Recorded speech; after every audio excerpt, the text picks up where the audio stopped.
માંગરોળ દશા શ્રીમાળી વણિક જ્ઞાતિ દ્વારા ડિવાઇન ચેરિટેબલ ટ્રસ્ટ રાજકોટના સહયોગથી આયુર્વેદિક દંત ચિકિત્સા તથા 32 ચોકઠાનો વિનામૂલ્યે કેમ્પ યોજાયો હતો, જેમાં જાલંધર બંધ યોગ પદ્ધતિથી વગર ઇન્જેક્શન, વગર દવા, વગર દુખાવાથી હલતા દુખતા દાંત તેમજ દાઢ કાઢી આપવામાં આવી હતી.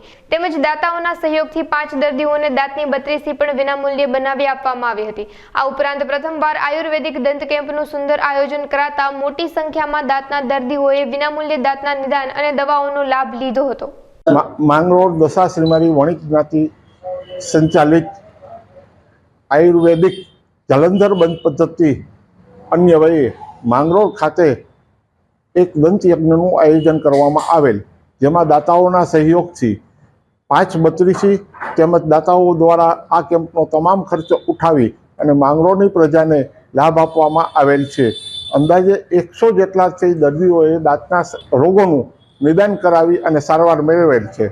આજરોજ માંગરોળ ખાતે જે વણિક મહાજન વિશાશ્રી માળી સંસ્થા દ્વારા અને divine charitable trust for health and education Rajkot દ્વારા દંત યજ્ઞનું આયોજન કર્યું છે, જેમાં ખાસ તો આયુર્વેદની આપણી જે ટ્રેડિશનલ પદ્ધતિ હતી જાલંધર બંધ યોગ પદ્ધતિ, એ પદ્ધતિ વડે દાંત કાઢી આપવામાં આવે છે. જે મારા ગુરુ હતા લાભશંકરભાઈ શુક્લ, જેમનો આજે જેને કહેવાય કે 100 વર્ષ જન્મ શતાબ્દી વર્ષ છે અત્યારે, આજે ગઈકાલે જ એમનો જન્મદિવસ ગયો. તો આ માંગરોળ ખાતે જે આ કેમ્પ છે એ અમારા ગુરુની જે પદ્ધતિ છે એ મુજબ કરવામાં આવ્યો છે, જેમાં ઇન્જેક્શન વગર, દવા વગર પાટલા ઉપર બેસાડીને આપણે દાંત કાઢી આપીએ છીએ.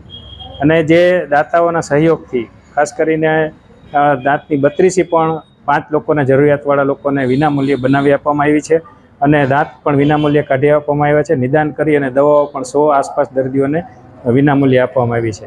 તો આ જે માંગરોળનો આજનો કેમ્પ છે એ ખૂબ જ સફળતાપૂર્વક ચાલી રહ્યો છે અને આ દર્દીઓ ખૂબ ગામડાના પણ લોકો લાભ લઈ રહ્યા છે.